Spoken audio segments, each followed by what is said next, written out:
Have you ever spoken to people outside of the world of classical guitar or outside of the world of classical music? You might find it surprising when you learn that other fields don't always have a single pointed concentration in one area of study. Martial artists, for example, experienced a revolution in their pedagogy when Bruce Lee and others like him encouraged multidisciplinary study in multiple different forms. When he found limitations in his own martial art of Wing Chun, he decided to take inspiration from other styles, such as Western boxing, kickboxing, karate, and many others. This made him a dynamic and innovative force with far-reaching impacts on martial arts to this day. Some have even argued that he founded mixed martial arts when he wrote the Tao of Jeet Kune Do. On top of all this, he completed a bachelor's degree in philosophy. Similarly, in the world of other competitive sports, it is not uncommon for someone to have won multiple medals in radically different disciplines. Not to mention the fact that some sports, such as the biathlon and triathlon competitions, essentially combine several widely divergent sports into a single event. The biathlon consists of cross-country skiing, a full-fledged sport on its own, and rifle shooting, together into one sport, whereas triathlons can include running, swimming, cycling, and many other different sports in a single event. Bringing things closer to home to the field of music, we know that metal musicians often play multiple instruments, even though they have virtuosic requirements of them, in much the same way that we do. The first album by the mind-blowingly virtuosic metal band Animals as Leaders featured Tosin Abasi playing almost all of the guitar and bass tracks on the recording, single-handedly.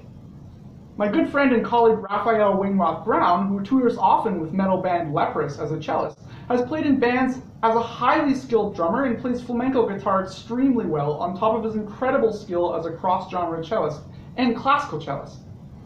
Even Justin Bieber, who grew up at the same time as me in Stratford, Ontario, is actually pretty good at the drums and plays acoustic guitar and sings at the same time.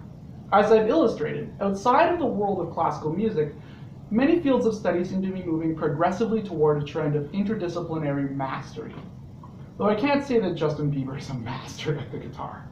Meanwhile, in classical music, our teachers have almost always instructed us to develop an unwavering commitment to one hyper-specialized field, whether it be in theory, composition, music history, or instrumental performance, in only one instrument. That means that most of the music theorists and musicologists I know no longer practice their instrument, and most of the classical instrumentalists I know have completely given up their non-primary instrument, even though they've had years of training. When I started in university, I found myself giving up the piano, the trumpet, and the bass and electric guitar in order to pursue the classical guitar to the highest possible level. The argument for this perspective has never changed since the dawn of the conservatory, and I've sadly even found myself uttering it to students in the past. The old saying goes, if you chase two rabbits, you catch none. They also say, a jack of all trades, master of none. Which is interesting, because did you know that the original phrase was, a jack of all trades, master of none, which is better than one? All of this information begs the question, what are some of the consequences of hyper-specialization, and what benefit does it serve us? When we turn to psychology, the argument for hyper-specialization seems to be particularly weak. Much of the literature and studies involving resilience, music psychology, and performance anxiety discusses the concept of one's self-concept, or one's self-aspect, which can have high or low levels of complexity. This is basically how many versions of yourself you have. For example, a person with a highly complex self-concept will say that they are a partner, parent, sibling, friend, musician, composer, and employee. While a person with a low level of self-complexity will say things like this quote, which you may find relatable, which I've taken from Diana Kenny's book, The Psychology of Music Performance Anxiety. Music is my life. I don't do anything else. It was a deliberate decision to become a professional musician. I remember, I'm quite clear about this. When I was 14, I knew that that's what I was going to do. I didn't know in what shape or form, but there was never any doubt. I never had to consider what my career options would be anymore. It was always going to be that way, and I went along for the ride from there on. Does this sound like you? It certainly sounds like me for many years of my life. I also decided when I was 12 that I was going to be a classical guitarist. When my dad expressed concern and suggested a backup plan, I quoted an Arabic proverb and said, "He who goes into battle expecting to die will surely live, and he who goes into battle expecting to live will surely die." I took that saying to heart, like a lot of nonsense I believed in my early life, and although these convictions allowed me to maintain a high level of dedication to my art for many years to this day, they did no favors for my mental health, and I eventually had to make changes. The person in the earlier quotation was undergoing serious levels of music performance anxiety, and probably dealt with considerable amount of personal anguish as a result, which comes as no surprise from a musical perspective or a psychological perspective. Research suggests that having a higher level of self-complexity makes people less prone to depression, perceived stress, physical symptoms, and occurrence of the flu and other illnesses following high levels of stressful events. It is also associated with reduced cognitive decline in older adulthood, brain processing speed, and executive function in midlife. This might lead us to conclude that being single-pointed in our musical life is probably not the best idea when our mental health is concerned, although the evidence is certainly not conclusive. However, we do know that people have been excelling at multiple fields at once for centuries now, including Bach, composer, pedagogue, multi-instrumentalist performer, instrument builder, organ tuner, parent of 20 children, even a swordsman. Da Vinci, a painter, doctor, medical researcher, inventor, mechanic. Hildegard von Bingen, composer, nun, philosopher, and founder of scientific natural history in Germany. Although these are extreme cases of human achievement, like they might actually be aliens, allow me to theorize how they may have achieved such insane levels of productivity. I propose that the skills they developed in one of their major skill sets were actually transferable to the other disciplines they studied, in the same way that lifting weights can help you with your slurs, meaning that they would need to spend less time comparatively on each skill. Here's a long list of suggestions that I think are relevant to all you classical guitarists out there. Maybe practicing the electric guitar can help you pay attention to your tone in your classical playing. Maybe improvising can help you with your fretboard knowledge.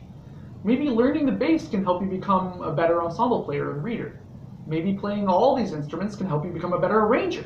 Maybe becoming a better arranger makes you a better composer. Maybe exercising or doing a sport will help strengthen your body and practice for longer periods of time with less pain. Maybe learning other languages helps you with advertising yourself, meeting new people, and thinking critically. Maybe becoming an average flamenco player is going to put you light years ahead of classical players technically. Maybe jazz can help you with your improvisation and reading. Actually, maybe jazz will just make you a way better musician. Here's one. Maybe making teaching videos on YouTube makes you think about your playing more critically. The list is endless, but what I'm trying to illustrate here is that thinking about your field as an isolated unit is probably not going to make you the best musician you want to become. Within each skill, like learning the classical guitar, is a ton of smaller micro skills that each need to be mastered. And chances are, some other field focuses on those micro skills more intensely than yours does.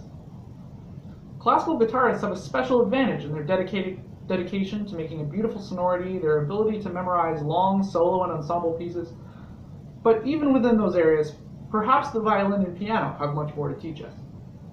If all that I've been saying throughout this video is true, why are we taught to focus on one aspect of our musical life in isolation? Moreover, won't having a greater number of marketable skills help us financially in the wider musical market? Who do you know that makes their entire living off of classical guitar performance without at least teaching it or arranging on the side? I literally don't know anyone, so please let me know. I would love to meet them. Not to mention that maybe becoming a more well-rounded musician in person will just make you less of a freaking nerd. But in all seriousness, you can do whatever you want to do in life, and no matter what we do, it is literally impossible to be the best in the world in pretty much any single subject. However, it is totally possible to become the only person that is exceptionally good at 3 different things. Probably, I don't know. But the point is, why would you limit yourself like that? Anyway, rant over. I'm interested in your thoughts on this matter. Do you think people should try to do one thing at the highest possible level to the exclusion of all else? Or do you think it's better to try to master multiple things in one's lifetime? Leave any comments or questions you might have below. And if you have any suggestions for future videos, feel free to leave those as well. And don't forget to like and subscribe. Citations are in the description if you're interested. Thank you to Naoko Tsujita for the help, and see you again in 2 weeks.